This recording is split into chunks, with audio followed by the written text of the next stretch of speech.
To change straps on the HUAWEI Watch Fit 5 Pro, first of all, you have to rotate your device and you don't have to turn it off.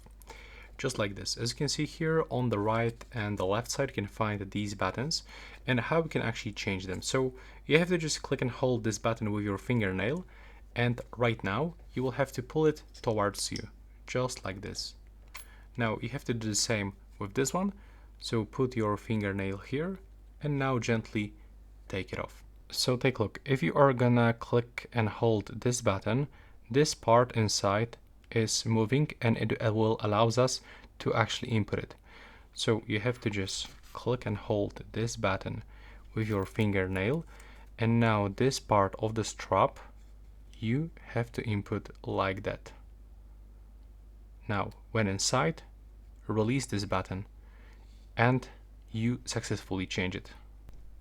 To take it off, just click and hold this button and it will like almost automatically jumps out of that place. So just do this slowly. Remember to press the button and align this part just like that.